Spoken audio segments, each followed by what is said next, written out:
Okay, so yeah, Sir Syed Ahmad Khan. Okay, so I remember I told you guys that this topic is divided into three major categories. Number one, the belief system. Number two, the important work of Sir Syed Ahmad Khan and the influence. And the important work of Sir Syed Ahmad Khan is further divided into three categories: political, educational, and improvements and work towards improving British-Muslim relations. So Sir Syed Ahmad Khan was okay. So we're actually studying this first task, this first part of the work that he was focusing on improving British-Muslim relations. And Sir Syed Ahmad Khan, he was trying to convince the Muslims that British were not just the foreign invaders. They had some good ideas with them. They had a better lifestyle, and Muslims should now accept them as their rulers, and then they should actually adapt to to this new way of life by accepting the educational ideas, the the cultural ideas, and all the language changes that were there in the subcontinent. Secondly, he also tried to convince the British that they were wrong by blaming Muslims for the War of Independence, and that there were things that British were to be blamed for the uprisings in 1857. For this, he wrote Loyal Mohammedans of India, Causes of the Indian Revolt. So all of these were his attempts to educate the British as well as the Muslims to improve the relations. Okay. And obviously there were certain reasons for doing all of that. This is the question that caters to the reasons. I think we've already done this as well. Have we done this? I think yes. So number one, for the economic and political benefits, for he did that to, obviously to uplift the Muslims socially and economically, and obviously to guide the Muslims, to guide them about the British. So it was very important. All of these steps were really important. How would that affect, good relations with British affect Muslims socially and economically? Obviously, when they will accept their ideas, they'll be more inclined towards the education system. And by availing that modern education, they'd have greater chances of performing well in the competitive examinations and then consequently getting the jobs that were there for the Indians. And politically, because the democracy system was followed in the subcontinent, and it was important that Muslims had their political representatives in the parliament. And obviously, that was only possible if the Muslims had good terms with the British. It was important for them to understand the politics, learn, and obviously educate themselves regarding these political matters. So, okay, now we're talking about the politics in detail. Sir Syed Ahmad Khan presented this two-nation theory as part of his political reforms. And generally, this two-nation theory meant that Muslims and Hindus are two different nations and they cannot live together. It is important for the peace of the subcontinent that the Muslims, they get a separate homeland, the Hindus, they get a separate homeland. So this was what this two-nation theory meant. And it developed on certain basis. There were certain reasons for the development of two-nation theory. We're going to study those reasons. Why did Sir Syed Ahmad Khan develop two-nation theory? It's a 7-mark question. You're writing 3 reasons for this. Number one reason was the Urdu-Hindi controversy. So guys, Hindi was the official language. According to Hindus, they wanted Hindi to be the national language. Muslims, they wanted Urdu to be the national language. So there was this conflict between the Hindus and the Muslims. And obviously, because Muslims, they had their books, they had their literature in Urdu, Mughal Empire, the rulers, they had published a lot of writings, poetry, literature, books in Urdu. Hindus, they had been promoting Hindi for a long time. So obviously, they wanted their own languages to be the national languages here. This is why when Sir Syed Ahmad Khan saw this language conflict, language is a very important part of culture because you use this format to communicate yourself with other people, with the government. You educate your children through that language. So it is a very important mode of representation, a mode of communication among the people of society. And this is how this language influences cultures as well.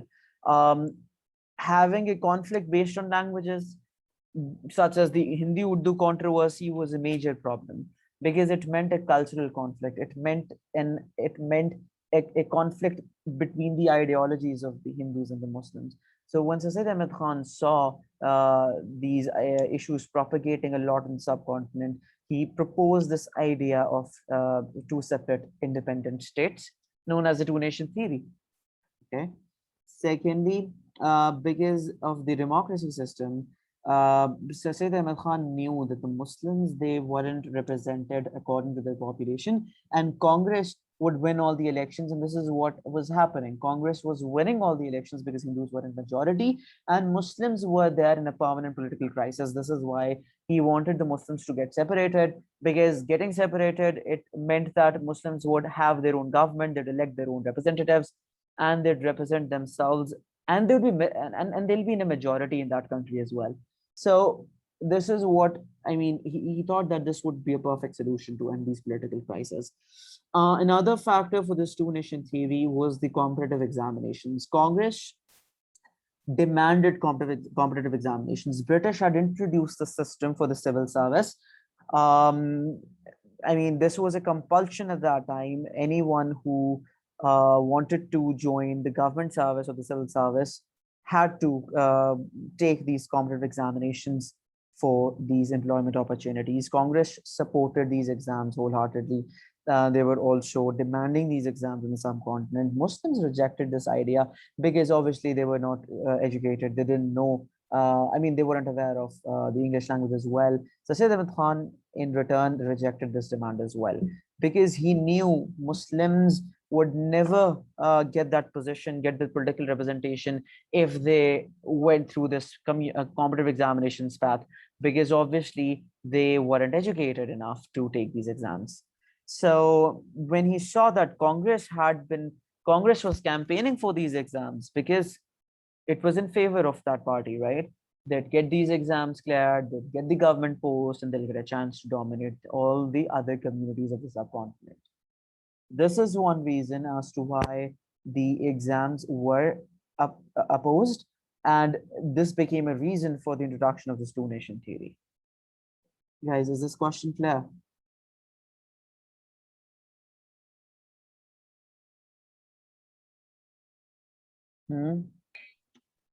Excuse me, sir. Yeah. Sir जब British को पता था कि मुस्लिम sir इतने develop नहीं है education field में, तो फिर वो हिंदूज के इस कंपैरेटिव एग्जाम की पॉइंट को रिजेक्ट क्यों नहीं कर रहे थे? The British?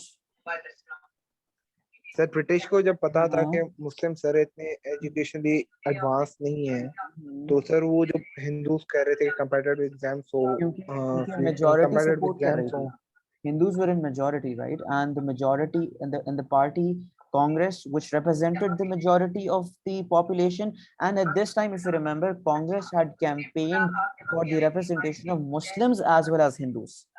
So Muslims were being misrepresented. जब कांग्रेस ये बात कर रही थी कि हम लोग इस एग्जाम्स को सपोर्ट करते हैं, तो ब्रिटिश को लग रहा था कि वो मुस्लिम्स की बात भी कर रहे हैं और इन हिंदूज की बात भी कर रहे हैं. In general they were talking about the Indians, right?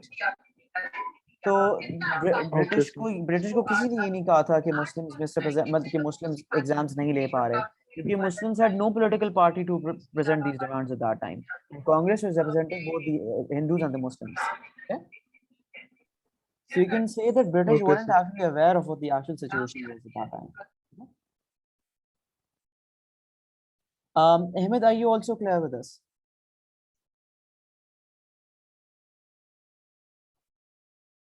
Ahmed, are you there? Okay, all right. All right. This is a 14-mark question. Was the attempt to achieve a better understanding with the British the most important contribution that Sir Syed Ahmad Khan made to the Muslim cause in the 19th century? So now, guys, I think we've missed out the education reforms. We're going to study these from it. Okay, let's look at the educational reforms. If you focus on this paragraph now, the first paragraph, yeah. For the educational reforms, now we have done British-Muslim relations, we've done politics. Politics, you can separately talk about the Urdu and the controversy and the two-nation theory. For the education reforms, we can talk about the establishment of Mohammedan Anglo-Oriental School. It was, I mean, the school was established by Sir Syed Ahmad Khan. It later became a college and then university. He introduced this British education system over here, and the medium of instruction was also English. So yeah, most of these important leaders of the Pakistan movement, Liaquat Ali Khan, had also studied from the school. So yeah, okay. So this was an education reform. For the political, you can talk about the rejection of democracy for two-nation theory, Urdu Hindi controversy, and yeah, I think that's it. So guys, are you clear with these points? This is how a question will, I mean, this is how you're gonna attempt this question. Now, if we talk about the reforms in general, talking about this question, that was the attempt to achieve a better understanding with the British the most important contribution. So now in this question, at level 3, you'll be talking about British Muslim understanding. So because this statement has been written in the question, you need to start off your question by writing 2 to 3 points for better understanding. I would suggest, if you think that Sir Syed Ahmad Khan's most important contribution was British-Muslim relations, so you write 3 points for British-Muslim relations, and 2 points for education, and 2 points for politics. Okay, 3, 4, 5, 6, 7. That is how you're going to cover 7 reasons. But if you think that Sir Syed Ahmad Khan's most important contribution was political reforms, so you're going to start off your answer by writing about the understanding between British and the Muslims, 2 points for this, 3 points for politics, and 2 points for education. And if you think that Sir Syed Ahmad Khan's most important contribution was education, you're going to write 2 points for education, 2 for politics. Walaikum Assalam. 3 for education, 2 for politics, and 2 for understanding. But the question has to start from this point, the understanding between British and Muslims. Is this clear, guys? That in any circumstance, you need to start your question with this reason that's mentioned in the question, British Muslim understanding. Now, the number of points that you make for these reasons will be different. Okay, depending upon which contribution you think is the most important. Okay, I hope this is clear, because if you look at this question here, they've given you 2 reasons, 2 points for British Muslim relations, 1 for education, and 1, 2, 3, 4. Yeah, 2 for education. This is another point for education, that is a scientific society at Ghazipur. So guys, you can also note this down. Scientific society at Ghazipur was also an important educational step. Why? Because this scientific society translated books and other important scientific research articles in the local languages, Persian, Arabic, and Urdu. So it was easier for the Muslims and the Hindus to understand the scientific works of British. Okay, and there was another contribution as well. There was this you could say Mohammedan educational conferences. So the purpose of Mohammedan educational conferences was to also discuss these important inventions and scientific works of the British. All right, so these are all the educational contributions. So now this question, if you look at this question over here, they're talking about, I think this is not a very good format to follow that's given on your screen. What you can do is, guys, make up your own format. You can also, you can look at these reasons for the content, for the elaboration, but follow your own pattern. So I just want to have a discussion with you guys. What do you guys think? Which contribution of Sir Syed Ahmad Khan was the most important? Relations, education, or politics? The relations between the Muslims. The relationship. Okay. So now, Ahmed, once you'll attempt this question, you'll write 3 points for the relations, okay? And 2 points for education and 2 points for politics. All right. And obviously, you'll be making 3 paragraphs for relations as well. Kadi, what do you think? Sir, political. Political. So you're gonna start. You're gonna write this. You're gonna start off this answer by writing about the by writing about the British Muslim relations. 2 points for that. 3 points. Sorry, 2 points for education, and then 3 points for politics, because you think politics was the most important. Got it? And then 1 evaluation at the end. Once you write the evaluation, you clearly agree that this is the contribution that you think is the most important, and then you summarize all the reasons for your judgment in 2 to 3 lines in that evaluation paragraph. Okay. Sir मैं अगर आपको ये question का answer attempt कर रहे हैं तो sir आप मुझे एवल्यूशन बता देंगे सर, क्योंकि मुझे अभी तक कुछ समझ नहीं है कैसे लिखते हैं एवल्यूशन, तो उसमें आखिर में समराइज कैसे करते हैं sir? Sure. In fact, I mean, this is your class work right now. You need to attempt this question because we're done with the topic. So, Syed Ahmad Khan, we're done with this topic. So, guys, you need to attempt this question. Was the attempt to achieve better understanding with the British and the most important contribution that Sir Syed Ahmad Khan made to the Muslim cause? Explain your answer. 7 points with 1 evaluation, total 8 paragraphs. So, and the submission time for this, can you guys, can all of you start attempting this right now? Because this is a class assignment. Sir 10 बजे send करते हैं sir सारे, 10 बजे की deadline है आज। ये तो homework assignment हो जाएगी. Then I think if you guys want to take this as a homework assignment, मुझे बताओ कि what about you, Ahmed, and what about Shafaq? Are you guys also down for this? Yeah, 10 o'clock is fine. 10 o'clock is fine. All right. So 10 p.m. Pakistan Standard Time is the deadline for this assignment. Shafaq, I'll send you the recording. I'll add you into the Google Drive. In fact, I also need to add Ahmed to that. I'll add you guys to that Google Drive. It has all the recordings. You guys can listen to those as well. 10 p.m. is the deadline for this. Other than that, so because we still have time, we're going to start with the new topic. Okay. So we're done with Sir Syed Ahmad Khan. But let me know if there's any question, because we're closing this topic here. Any questions from this entire topic up till now?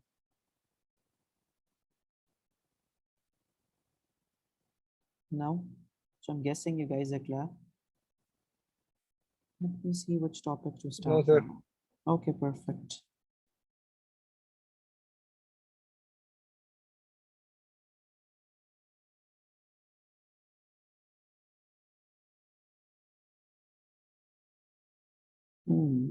All right. So guys, this topic here is the religious reformers. Now we're talking about these important religious personalities who worked for the revival of Islam in the subcontinent before even or during the Mughal Empire time. Okay.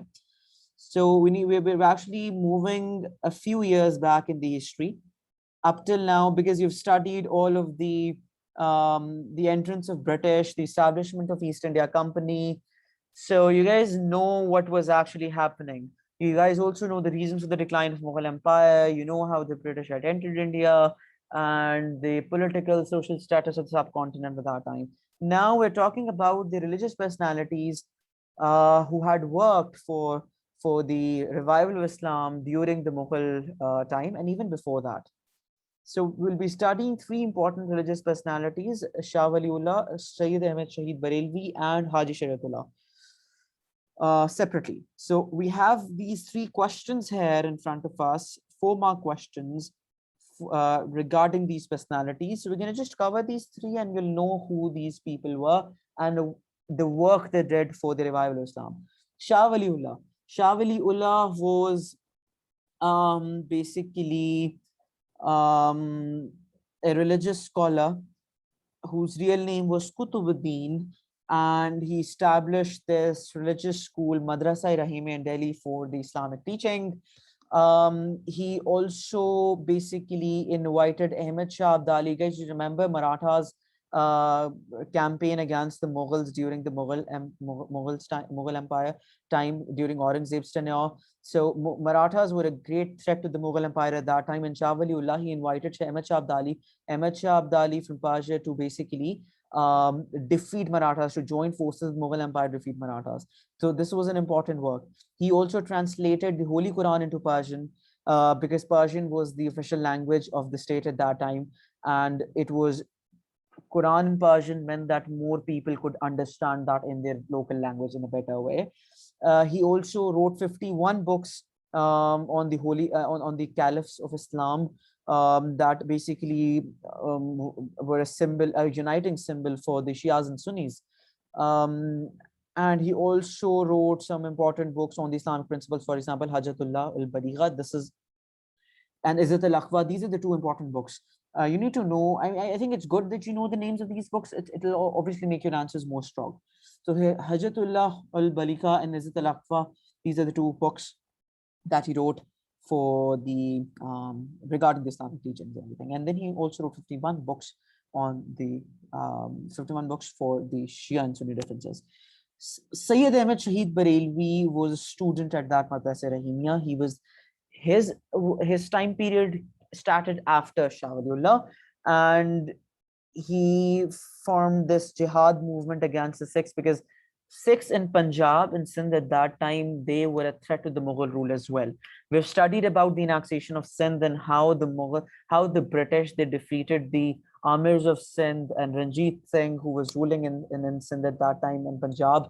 So it was, I mean, Syed Ahmad Barelvi saw Sikhs as a threat to the Mughal Empire, so he launched this jihad movement against them, and he was martyred during this Battle of Balakot. Haji Shariatullah was also a religious reformer. He formed this Faraizi movement. We're going to talk about these movements, these jihad movements, and everything in detail. Faraizi movement was it was also a campaign to basically to protect the Islamic society from these un-Islamic practices and everything. Okay.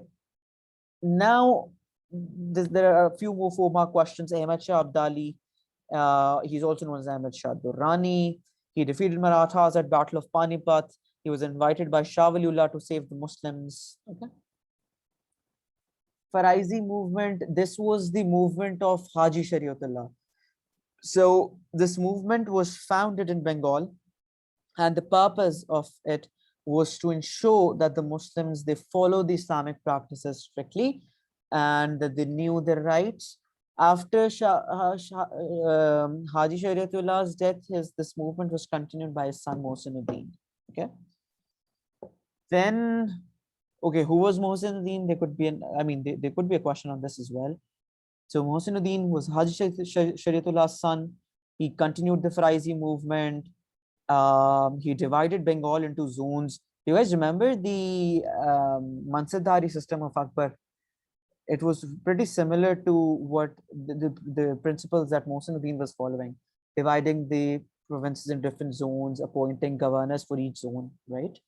And those governors were responsible for the affairs of their separate provinces. Okay. What was Jihad movement? Jihad movement was formed by Syed Ahmad Shahid Barelvi. It was launched against the tyrannical rule of Sikhs. It was a forerunner of a PAK movement, because the armed struggle that he, okay, so just to clarify, Jihad movement was a movement to defend the religion at that time. It was not, it was not you could say, a military campaign against any community. It was just a movement to defend the rule of the Muslims, because Ranjit Singh and the Sikh rule was a threat to the Muslims. They had also been attacking the territories. So it was just in defense. And the idea of armed struggle that he portrayed through this jihad movement was very important, because it served as a forerunner for the Pakistan movement. We're going to study how the Pakistan movement developed and what this movement exactly was. So you're going to see the parallels between the jihad movement and Pakistan movement. And Syed Ahmad Barelvi was, his forces were defeated here, and he was also killed. So, okay. Now, again, this topic here, like Sir Syed Ahmad Khan's chapter, it is divided into 3 major sections. Number 1, the belief system of the religious reformers, their important contributions and their influences. So we're going to study the beliefs, the important contributions and the influences separately for each religious reformer. Let's talk about Shah Waliullah's beliefs first of all. So Shah Waliullah believed that Mughal Empire had declined due to neglect of Islamic and Quranic teachings, because his tenure started when the Mughal period was actually in decline, and Muslims were disunited. They had these Sunni Shia conflicts. There were foreign invaders of Persians, the Afghans, the Marathas, they were attacking. So he knew that all of these reasons, all of this resulted because of the neglect of the Islamic and Quranic teachings. Muslims had to unite against a common goal to defeat all of these enemies. And to basically resolve all these problems, Shah Waliullah made several contributions. For example, to solve the sectarian division, the sectarian conflicts here, he wrote the books on the four caliphs of Islam, and those books were acceptable to both the Shias and the Sunnis. This basically served as a uniting factor here. He also, for the, you could say, the foreign invasions, he invited Ahmad Shah Abdali to fight against the Marathas. And Hijatul al-Bariya was also a book on the Islamic practices. Now, another effort of Shah Waliullah to unite Muslims was that he wrote letters to Mughal rulers that they should abandon their pleasure-seeking lifestyle and they should be more concerned towards defending the empire, because the Mughals, the treasury was almost empty on the useless expeditions. For example, they had to they had to spend a lot of money to put down the foreign rebellions, to put down the succession dispute. They had spent a lot of money on the useless architecture, the day-to-day expenses. All right, and so this is what Shah Waliullah was against. Actually, he wanted the Mughal emperors to unite against the foreign rulers by abandoning their pleasure-seeking lifestyle, to show some serious attitude towards defending the empire. He also warned the Mughal emperors who were disloyal to the Mansabdars, because we know that the Mansabdari system wasn't even working at that time. So he tried to convince the Mughal emperors to actually, to actually be a part of the system as a whole, and put aside the self-interest and everything, and to just cater to the national interests. Yeah. Now, this is all the work of Shah Waliullah. And we've also studied how it translated the Quran into Persian. Translation of Quran into Persian meant that, a larger population could understand the Quran teachings now. Achievements of Shah Waliullah now, all of this important contribution, it had an influence as well on the people of the subcontinent. First of all, that Quranic teachings were more accessible. Madrasa-e-Rahimiyya was an important platform for the Islamic teachings. The books on the rightly guided caliphs were acceptable to Shia and Sunnis, and those books basically served as a factor in removal of these differences and uniting Muslims against these sectarian divisions. 51 books on the revival of Islam proved very important. And then the questions can also ask you to write about the sons of Shah Waliullah and how they contributed to the propagation of Islam. Number one, they began teaching in the Madrasa Rahimiyya that was established by Sir Syed Ahmad Khan. Shah Waliullah. Sure. Shah Waliullah's son also translated Quran in Urdu. And because Urdu was also widely spoken during the Mughal Empire and Mughal Emperor's time, Quran was further easily understandable by a lot of people. Shah Abdul Qadir also translated Quran into Urdu. So yeah, so both of his sons translated Quran into Urdu separately, and that is why it was widely available for the Muslims to understand it. And we're done with Shah Waliullah here. Guys, is there any question so far?